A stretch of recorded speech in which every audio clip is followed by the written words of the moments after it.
Hello guys, നമ്മൾ കുറച്ച് ദിവസമായല്ലേ വീഡിയോസൊക്കെ ഇട്ടിട്ടല്ലേ. സയൻസ് സ്ട്രീം എടുത്ത കാരണം എനിക്കിപ്പോൾ ഭയങ്കര ലോഡ് കൂടുതലാണ്, അത് വേറൊരു കാര്യം. പക്ഷെ എന്നാലും ഞാൻ നിങ്ങൾക്ക് വേണ്ടി വീഡിയോസൊക്കെ ഇട്ടുകൊണ്ടിരിക്കുന്നതാണ്. ഇന്ന് നമുക്ക് മിൽക്ക് മെയ്ഡ് എന്ന് പറഞ്ഞ സംഭവം ഞാൻ വാങ്ങിച്ചായിരുന്നേ. പായസം ഉണ്ടാക്കാൻ വേണ്ടിയാണ് ആക്ച്വലി വാങ്ങിച്ചത്.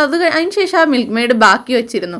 അപ്പോൾ നമ്മൾ മിൽക്ക് മെയ്ഡിൻ്റെ ആപ്പിൽ കയറി ഒരു ഗുലാബ് ജാമുൻ ഉണ്ടാക്കാൻ ഇപ്പോൾ പോകുന്നത്. അപ്പോൾ ഗുലാബ് ജാമുൻ ആവശ്യമായിട്ടുള്ള പഞ്ചസാര ലൈൻ ഞാൻ ഇപ്പോൾ ഉണ്ടാക്കിയിട്ടുണ്ട്. അതിന് നെക്സ്റ്റ് ശേഷം അവർ പറഞ്ഞിരിക്കുന്നത് റവപ്പൊടി ഇടുക, അതിന് ശേഷം 1 കപ്പ് മൈദ ആഡ് ചെയ്യുക, പിന്നെ പനീറാണ് അവർ ചേർക്കാൻ പറഞ്ഞാൽ. പനീർ എൻ്റെ കയ്യിൽ ഇല്ലാത്ത കാരണം ഞാൻ ബ്രെഡാണ് തൽക്കാലം അതുകൊണ്ട് യൂസ് ചെയ്യുന്നത്. അപ്പോൾ ബ്രെഡ് നന്നായിട്ട് പൊടിച്ചെടുത്തിട്ട് കുറച്ച് ഗീ ഒഴിച്ചിട്ട് കുറച്ച് മിൽക്ക് മെയ്ഡും കൂടി ഒഴിക്കുക. ഓക്കെ, കുറച്ചധികം ആയിക്കോട്ടെ, പിന്നെ കുറച്ച് പഞ്ചസാര ഇട്ടാൽ മതി. ഓക്കെ, ഷുഗർ കൂടി ഇനി എങ്ങാനും ഇനി നമുക്ക് നന്നായിട്ട് കുഴച്ച് നല്ല സോഫ്റ്റ് ഡോ ആക്കി എടുക്കാം. ഓക്കെ, അങ്ങനെ നമ്മുടെ ഡോ നല്ല സെറ്റായിട്ട് റെഡി ആയിട്ടുണ്ട്. ഇനി നമുക്കത് പരത്തി അങ്ങനെയല്ല, ചെറുതായിട്ടൊരു കുഞ്ഞു കുഞ്ഞു ബോൾസ് ആയിട്ട് എടുത്തെടുക്കാം. നെക്സ്റ്റ് എന്താ, take A Fran and fry it. അപ്പോൾ ഓയിൽ നന്നായിട്ട് ചൂടായി അതിനനുസരിച്ച് ഓരോരോ ബോൾസ് ആയിട്ട് ഇട്ട് കൊടുക്കുക.